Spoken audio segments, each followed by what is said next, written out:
and it's a pleasure to address this group. What I thought I'd do is I have a presentation on vaccination. And the reason I picked vaccination is it is the hottest area of innovation regarding COVID these days. And we all are listening to talk about vaccination with eager attentiveness, because many leaders and public health experts think a vaccine will get the world out of this pandemic. I'm not sure that's true, and I'll try and explain why I don't think it's quite true, but it would be certainly a valuable tool to have against this virus. And I think people interested in innovation and public responsibility and the moral development of new technology will find the story of vaccines as it's evolving with respect to COVID keenly interesting. So I'll try and talk about it for 20 minutes, although like Fidel Castro, I could talk about it for about 40 hours, but we'll spare you that. But hopefully leave some time for questions. I'm going to watch the chat box feature if questions come in that way. So happy to do some dialogue about this pretty interesting and exciting topic. So my next challenge is to share my screen, and let's see, how's that doing? And we're good there. Everybody see the screen? Give me another nod. Good. All right. So are we going to vaccinate our way out of this pandemic? And one of the tough policy choices regulators face, the public faces, scientists faces, how do we balance speed against safety? That really is almost the #1 challenge these days in vaccine development. I'm going to come down pretty hard in favor of safety over speed. But in the US, our president and many federal officials talk about warp speed, talk about racing to find a vaccine, talk about the need for speed in finding a vaccine. And that may provide some hope to people weary of isolation and wearing masks and not being able to engage in normal activities around the world. But it also frightens people. Nothing makes people more nervous than hearing that a technology was rushed, that perhaps somebody took shortcuts, that maybe there was a compromise in accumulating data about safety. So if you looked at US polls, they show roughly 40% of Americans saying they're not sure they would take a vaccine. And I've seen polling from other countries in Europe showing similar skepticism. And you have to remember, that's pretty powerful. Skepticism in the middle of a plague, somebody saying, I don't want to take a vaccine. So this speed issue and safety issue in innovation is very, very crucial. So this is our current leader, and he has said, many things of interest about how to fight the vaccine. This is him talking about ultraviolet light, or maybe taking disinfectant bleach and swallowing it. And you'll all recognize that his hydrochloroquine obsession has been well promoted around the world. So our president is an innovator, but unfortunately, he has often disconnected innovation from facts and has promoted dangerous things. This is him talking to the American people, but the world also. Back in March, he said, if you look at the numbers in terms of vaccines being developed, you're talking about maybe 3 or 4 months. We are past 3 or 4 months. There is no vaccine. So that is very optimistic prediction by him back in March. There's one of our leading scientists in infectious disease, Tony Fauci, and he says, when are we going to deploy this? Maybe a year after what Trump was talking about. So we have a lot of technology promotion about vaccines, some hyper fast, the president, some a little less so, scientists. How do we usually develop vaccines? Well, they go normally in the US, in Belgium, in any nation that is normally developing a vaccine, you start with animals and you put your virus in a lab dish and you put your agent to see whether antigens will stop it from growing in a lab. And that those studies, if they look promising, then lead to first in human use, small numbers of people, maybe 50 healthy volunteers. You try to dose them according to what you learned from the animal studies, and you're just looking to see, do they have any adverse events? Literally, does anybody die? If that looks promising, then you go on to see whether you get continued safety information at phase 2. These are FDA terms, but they're used worldwide. And that would also be the place you'd start to look to see whether somebody was making antibodies or producing immunity. Phase 3 is what we normally think of as studying a new technology in medicine, which is the randomized clinical trial, or RCT. You then, for vaccines, are using 20 to 30,000 subjects. The reason being you're going to distribute this to hundreds of millions, if not billions of people worldwide. So you want to get more than a few hundred folks, just in case there's an adverse event that runs, let's say, at 1 in 5,000, which would appear to be low, but if you're giving it out to billions, it's a lot of people would get sick. So you try and test on a bigger number of folks. And you're also trying to test on a broader number of people, not just the healthy volunteers, because you're going to be giving vaccines to a diverse group of people. And then I have to point out, even if you approve your vaccine based on the 30,000 people, when it comes to vaccines, you've got to continue your studies. If you look at the media, they say the innovation is that the vaccine will be here, let's go with Tony Fauci's comment, at the end of the year. Well, that may be that FDA approves it, but it doesn't mean we're done needing to study things and monitor what's going on and follow up. Technologies in the healthcare space, but particularly vaccines, require continued observation of people who got vaccinated, probably for 2 to 3 years, to make sure there are no adverse events that are appearing later.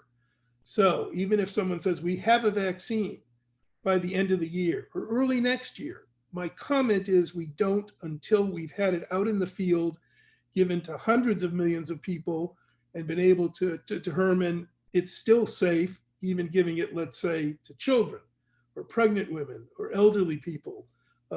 These are high risk or people with diseases. And you're not going to see that even in the randomized clinical trial.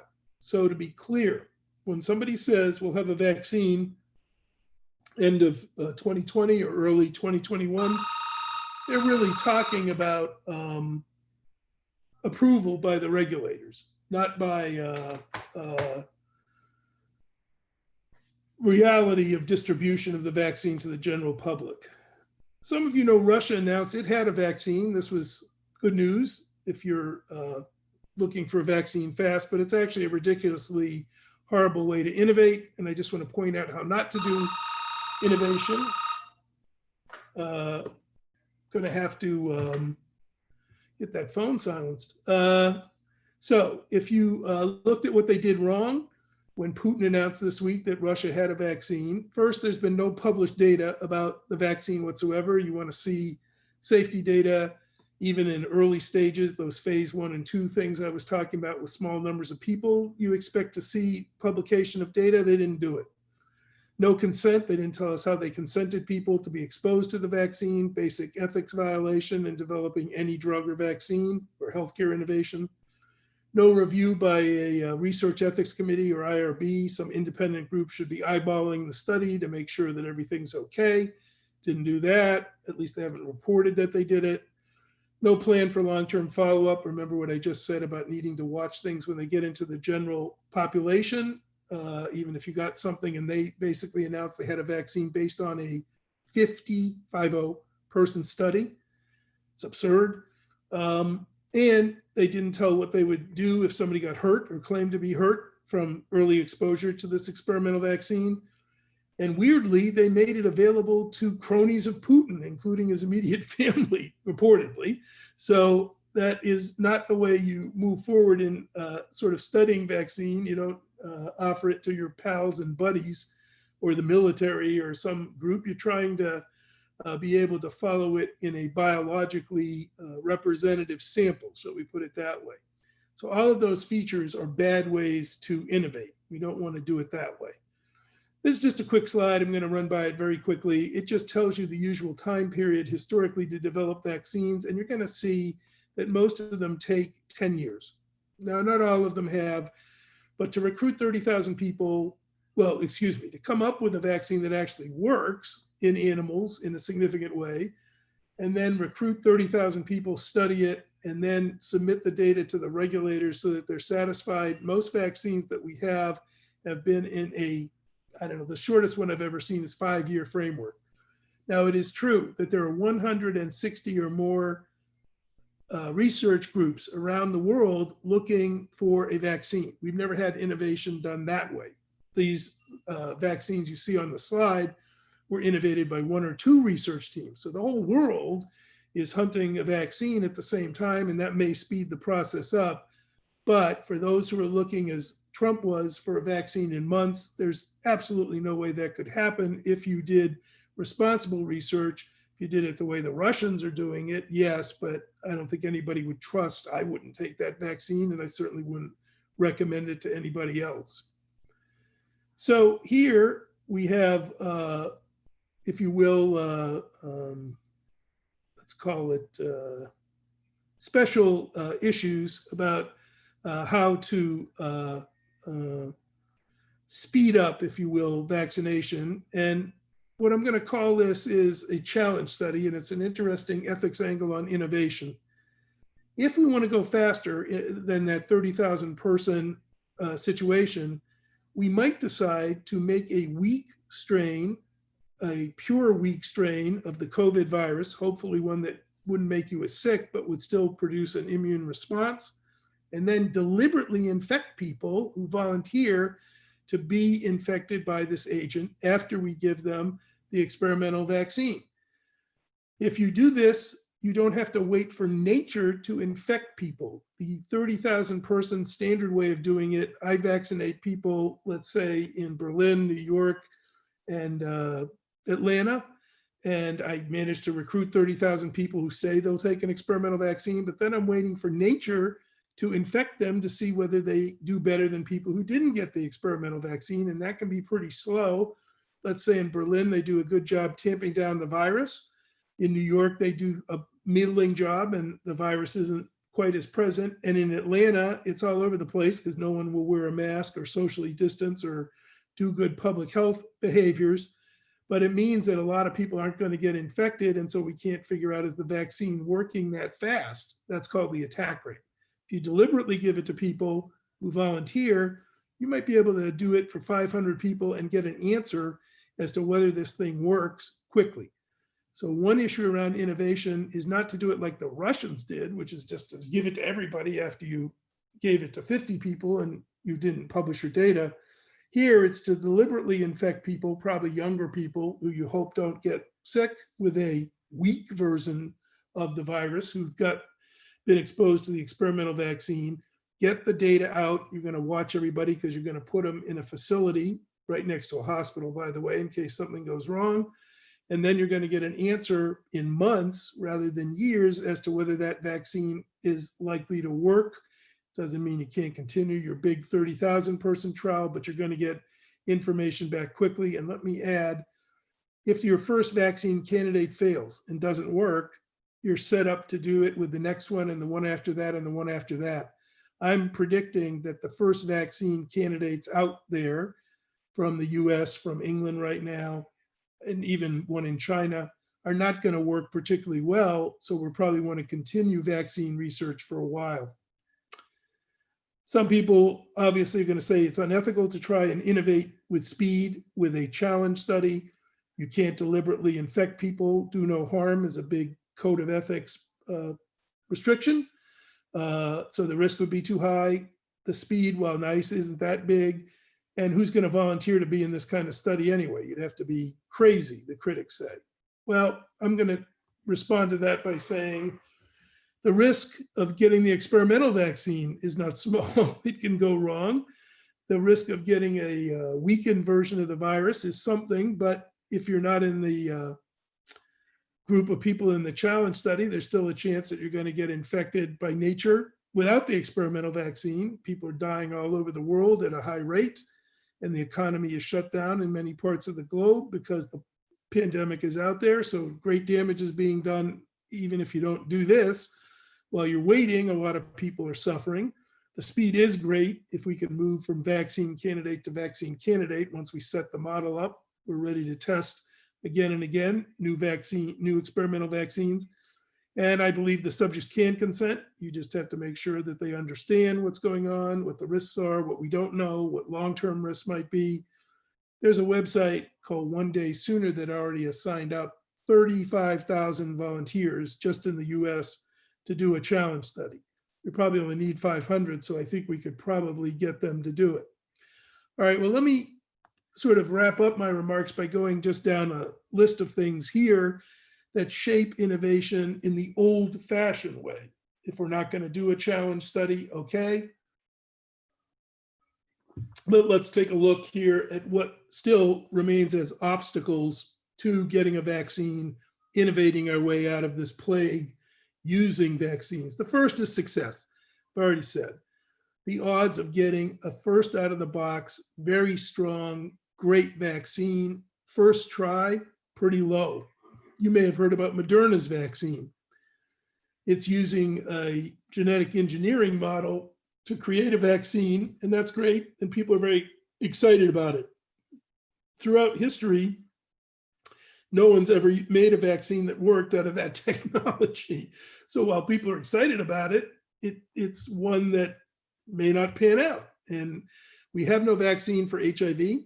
We have no vaccine for hepatitis C, and it's not because we haven't been looking for those for a long time, we just haven't found them. Under scope, you might say, well, look, if you have a vaccine, how are you going to distribute it? So let's say the US gets one, or Germany gets one. There's going to be a lot of political pressure to make that available within the country before you share it outside. But in terms of control of a pandemic, it may make more sense to vaccinate people in hotspots than it does in places where the outbreak is of low incidence. And that's going to be a huge fight, but we could be wasting a lot of vaccine trying to vaccinate by nation as opposed to where the need is. And we don't have any international authority in place right now to control the distribution of vaccine. Next one there says effectiveness. And what I want to say about effectiveness is, look, even the Moderna vaccine out of the US with a new platform is a 2-shot vaccine. We don't know how long it's going to last. You might give someone a vaccine and they need a second shot, and then it only lasts for 6 months. Well, if effectiveness and duration go together, there are going to be problems because you'd have to vaccinate, let's say, with 660 million doses in the US every 6 months. I'm just going to tell you that nobody ever made 660 million of anything twice a year over a long period of years without a glitch. Never happened. History of innovation. Somebody can tell me I'm wrong, but I don't think so. And I know when we make vaccines the old-fashioned way, plants go offline, safety issues arise, all kinds of things have knocked vaccine production down. Some of you will remember we didn't have flu vaccine in the world for a while one year because it glitched up, and it's not a perfect process, but it has to be as perfect as you can make it if you're going to maintain safety. Distribution, I've already mentioned. It's not clear who would go first, but I did want to say there'll be huge fights about whether people at highest risk should get vaccinated first. When vaccines appear, hopefully when they do, let's say they worked 60% of the time and they lasted for a year, that would be nice. But we're not going to have 330 million doses or 8 billion doses to vaccinate the world all at once. Even if you pre-manufacture some of these things, you're going to have to distribute them. Some require very strong refrigeration. You got to truck them around the world, ship them around the world. And so we will see, despite innovation, a lot of people not vaccinated post the approval of a vaccine for a long time.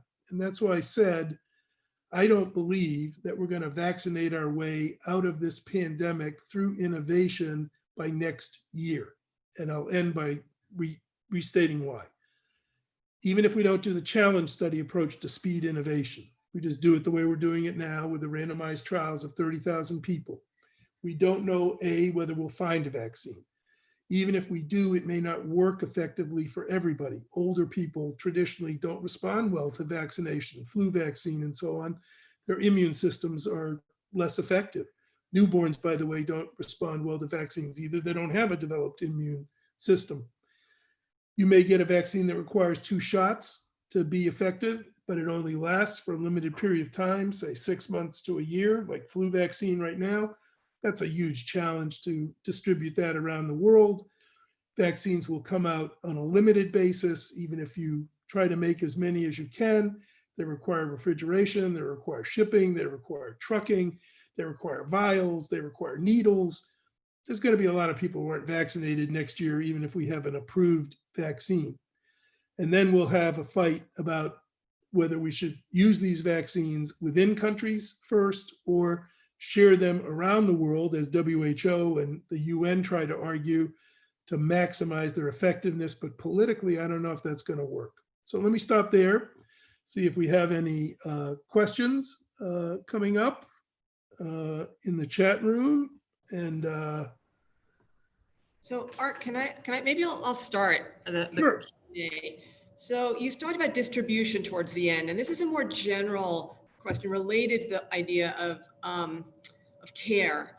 And there was an article in the New York Times at the beginning of August. It was called, the title was, "Should Youth Come First in Coronavirus Care?"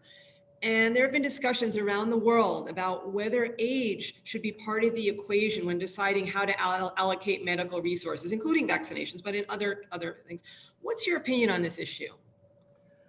Well, for prevention, kids are probably not as much in need of vaccination to prevent death or adverse events, although there is science floating around that suggests that some kids may suffer longer term effects, but they're not the majority of people, subsample of people going to die.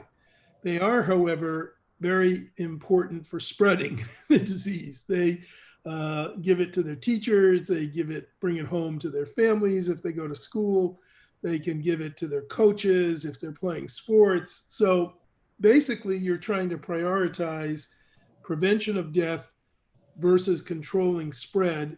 And if you want to control spread, you probably want to go to kids. The problem is, if you're scarce on vaccine supply initially, which I think will be, then I think you're going to have to prevent deaths because we're not going to have enough to make a dent right away with kids. So my suggestion would be start with people at risk, vaccinate them, then move out to bigger groups of kids to sort of control the spread. Also at that point, go to the hotspots and start to vaccinate around the world to control the spread. That might be refugee camps, prisons. There are all kinds of places where the virus incubates and can spread back. But I do it that way. And if I can, Joanne, I'll just say something else. I've written about this, we didn't talk about it today, but if you were trying to access or distribute scarce ventilators and hospital beds, then I think age works in the other direction. I would favor younger people over older people. I mean, big age differences, say 30 versus 75, only because, not that an older person's life isn't valuable and worthwhile, it's more because we know that older people don't do as well as younger people with ICU care. So you're trying to be effective with your scarce resource. If you want to do that, you're kind of avoiding very old people, maybe people with diseases, underlying diseases like asthma, which might compromise their ability to respond to what we can try in an ICU. So there, I think youth gets more of an edge. Okay, thank you. And Jean had a question. Why hasn't any vaccine company started a challenge study? Well, I proposed doing a challenge study last March, and it was radical at the time. People sort of like, what do you mean? We're going to infect people deliberately? It's ethics that has held it up on the innovation side. People have said, do no harm, just doesn't let you do a challenge study. Interestingly, Jean, we have done challenge studies. We've done them with cholera vaccine. We did them with Ebola vaccine. It's not the first time we would ever do them. For those of you who use household products like bleach or deodorant or perfume or pesticides in your garden, They're all tested on people. Those are not to benefit those people. Those are challenge studies to see whether they start to get sick from the chemicals before we sell them over the counter or people bring them into their homes. So people, I don't think, understand historically that we do and have done challenge studies. And the ethics objection is it's either wrong to put somebody at risk, or we shouldn't do them until we can be absolutely sure that if they get sick from this weakened virus, that we could rescue them. But again, if you take the attitude that you can't do innovation and research in healthcare until you can rescue someone from an adverse event, then you're not going to do any innovation, because there are many, many things, cancer drugs, gene therapies, but we don't know how to rescue somebody if they got sick in research, but we can't move ahead without asking people to face that risk. So I'm not as moved by the objections. Now, you'll be happy to know that the NIH is at least preparing a weakened strain of the virus to get ready, possibly to do a challenge study, and so is Oxford University, and I forget the name of the company they're lined up with. But anyway, two groups are setting up the model to move forward.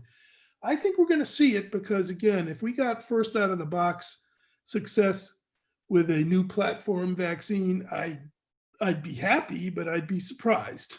I'd just be surprised. I think we're going to have to run through a bunch of candidates here before we get some that really are valuable.